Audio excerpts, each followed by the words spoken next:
Pessoal, tudo certo? Fala aqui o Railan e bem-vindos a mais um vídeo do canal. E eu gostaria de conversar com vocês sobre algumas das últimas novidades que vêm aparecendo no nosso mundo de consoles portáteis e também não tão portáteis assim. Já tem algumas novidades que apareceram nas últimas semanas e eu gostaria inclusive de comentar também uma novidade específica sobre um modelo clone do R36S. Então, sem mais enrolação, bora pro vídeo!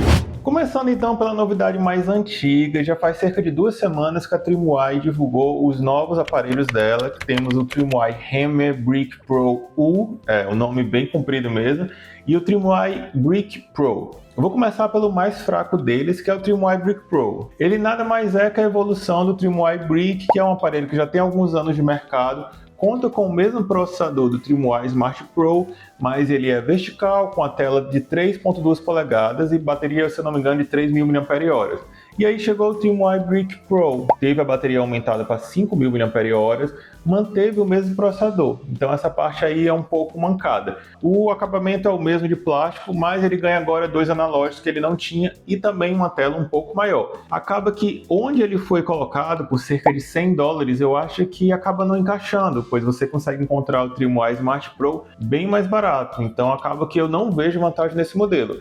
Diferente do novo Trimwire Hammer Brick Pro U. Ele, por ser um aparelho bem mais poderoso, conta com algumas coisas a mais. Não só o fato de ser Android, com esse processador que vai ser capaz de emular PlayStation 2 sem problemas. Mas você também conta aí com Hall Effect, você conta com 6 GB de memória RAM, 128 GB de armazenamento interno. Então sim, é um aparelho bem poderoso. No valor que você consegue encontrar na pré-venda na internet, bem, são sites diferentes, não é o site oficial da Trimwire, mas são sites que já vendem aparelhos da Trimwire há algum tempo. Você vai encontrá-lo por cerca de $150, diferente do Trimwire Brick Pro na faixa de $100. Portanto, algum cupom de desconto pode sim fazer sentido. Uma crítica para ele é o fato de ele ter uma capacidade de emulação de consoles mais novos, mas pela proporção de tela você não vai tirar proveito dos consoles widescreen. De qualquer modo, isso é mais pelo fato dele ser um console vertical. Enfim, essas foram as duas novidades da Trimwire que já fazem quase 2 semanas. E agora o assunto é Anbernic. A Anbernic, ela, enfim, tem várias novidades. Eu vou começar logo pela parte ruim. Já faz algum tempo que vem aparecendo notícias de práticas da Anbernic que ela voltou a fazer, que é basicamente alterar componentes sem informar os usuários, sem nenhuma redução de preço. E nesse caso foi do Anbernic RG40XX, que eles trocaram simplesmente memória DDR4 para DDR3 em alguns lotes, não informou ninguém, não teve redução de preço, e isso aí é uma tremenda falta de respeito, pois você está pagando o mesmo valor por uma performance inferior. E aí a gente pula para o Anbernic RG34XX-SP, que é um que eu acho muito legal pelo visual. E nele começaram a ser entregues novos lotes de tela, como aconteceu com o RG40XXH no ano passado. Mas isso aí não é algo tão sério.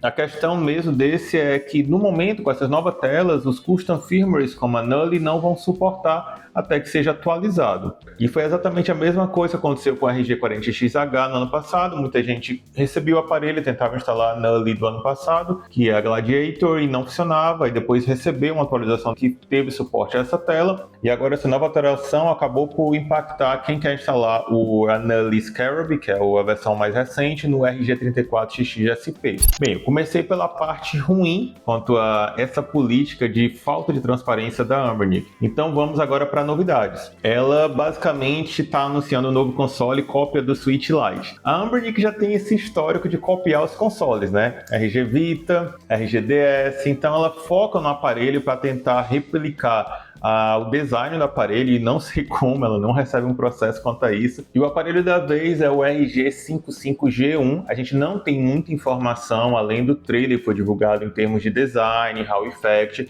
É um aparelho que você já conhece bem, em termos de design, pelo menos. Mas nós precisamos de mais informações para poder avaliar desempenho e preço. Mas essa é uma novidade que logo vai chegar da Anbernic. E por último, uma novidade. Ela já tinha um site caso você precise de peças para reparo. Eu preciso de uma membrana do meu aparelho, eu preciso de botões, enfim. Ela já tinha um site para isso, você tinha que entrar em contato com o suporte para receber esse link, e agora você já consegue encontrar esse link de forma mais fácil, sem precisar contactar o suporte. Eu inclusive vou deixar aqui na descrição. Isso aí é algo importante para quem tem um aparelho e quer manter por mais tempo, saber que a fabricante está dando suporte para que você possa manter o seu aparelho. E essas foram as novidades da Ambient. E agora vamos de Retroid. A Retroid lançou um teaser, né, uma imagem mesmo só, do próximo novo console da franquia, que vai ser o Retroid Pocket Nova. A Retroid, geralmente, quando ela lança um aparelho, ela lança também uma versão um pouco mais fraca para fazer o par. Só que, assim, o Retroid Pocket G2, ele acaba que ele não é o par do Retroid Pocket 6, pois ambos são poderosos. Faltou um par para o Retroid Pocket 6 e eu acho que o Retroid Pocket Nova vai se alinhar nesse sentido. E o que a gente tem de informação é basicamente uma tela OLED com um corpo menor. Subentende-se então que esse vai ser algo mais similar a um Retroid Pocket Mini em termos do tamanho comparado ao 6, que é ainda maior que o G2, mas a gente vai ter que esperar por informações de preço e performance. A Retroid até brinca para não cometer o fiasco que ela já fez no passado quanto à tela, que no passado teve um problema com outro aparelho, que ela anunciou uma tela quando o pessoal recebeu, no final era uma outra tela com outra especificação de resolução que dava uns problemas aí na emulação. Mas enfim, eu acho que ela aprendeu com os erros e eu estou ansioso por esse outro aparelho da Retroid, pois eu gosto muito da marca e eu sinto a falta de uma atualização para o Mini. Eu acho que um corpo compacto, poderoso, com a tela OLED faz muito sentido. Então essa foi a atualização da Retroid, bora de R36S. Pessoal, R36S é sempre complicado de falar. Por quê? Porque há diversas fabricantes, ele é um console de código aberto, então não tem uma exclusividade de fabricante e nem de sistema. E por isso há diversidade de placas desse aparelho.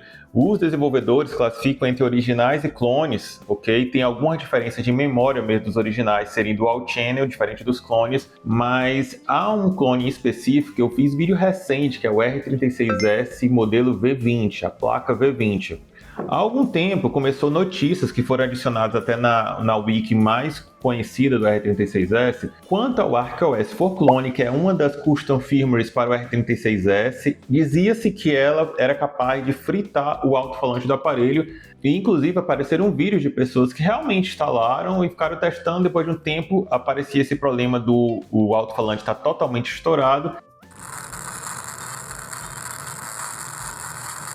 E esse era um dano permanente e passou-se a recomendar que não se instalasse o ArcOS for Clone e provavelmente sua variante da ArcOS for Clone para quem tem esse modelo R36S V20. Mas bem, o ArcOS for Clone recebeu 4 atualizações nos últimos dias e eu aproveitei esse momento também para conversar um pouco com o criador do ArcOS for Clone, pois eu percebi que durante o processo de escolha de DTB ele adicionou um textozinho para dizer que ele não sabe de onde surgiu esse boato que o ArcOS for Clone está danificando os alto-falantes dos aparelhos da placa V20. E aí eu conversei um pouco mais com ele deu uma explicação que para mim faz sentido mesmo. Ele está usando controladores do Emuelec, na verdade, já que são clones, afinal, e que não tem nada no sistema dele que possa causar essa variação de tensão para impactar na perda do alto-falante. E pessoal, sendo sincero, conhecendo o histórico de problemas da qualidade de construção do R36S, eu acredito que o mais provável, e isso é uma hipótese minha, tá? Isso aí, como eu disse, foi uma hipótese minha depois da conversa com o criador do ArcOS for Clone.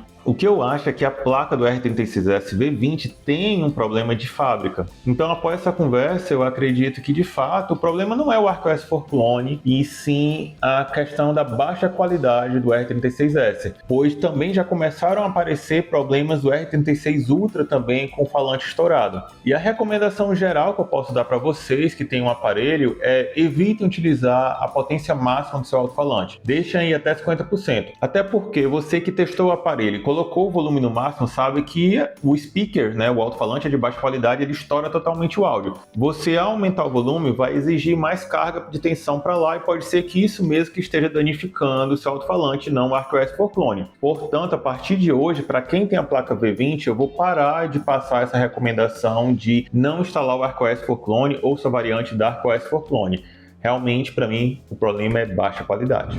Por último e não menos importante, Steam Machine. Todo mundo estava esperando a novidade da Steam Machine e finalmente os preços estão aí. Foram revelados os valores com e sem controle em 2 modelos, o modelo de 512 GB de armazenamento e o modelo de 2 TB de armazenamento, com preços variando aí entre aproximadamente $1.000 a aproximadamente $1.200, $1.400, se eu não estou enganado. São valores bem altos. A gente sabe que a Steam Machine vai ter uma experiência muito boa devido ao SteamOS, já que a gente viu que a Valve tirou o máximo proveito do Steam Deck com seu hardware que é fraco perante os concorrentes, mas é um sistema tão otimizado e sem todo aquele peso do Windows consegue entregar uma performance muito boa. Então a expectativa geral da comunidade é que o Steam Machine vai entregar muito, mas o preço foi um pouco decepcionante. A maioria das pessoas esperava os valores a partir de $700, $750, mas afinal a crise de memórias SSD impactou todo o nosso mercado aí de consoles portáteis e, como eu disse no começo do vídeo, não tão portáteis assim.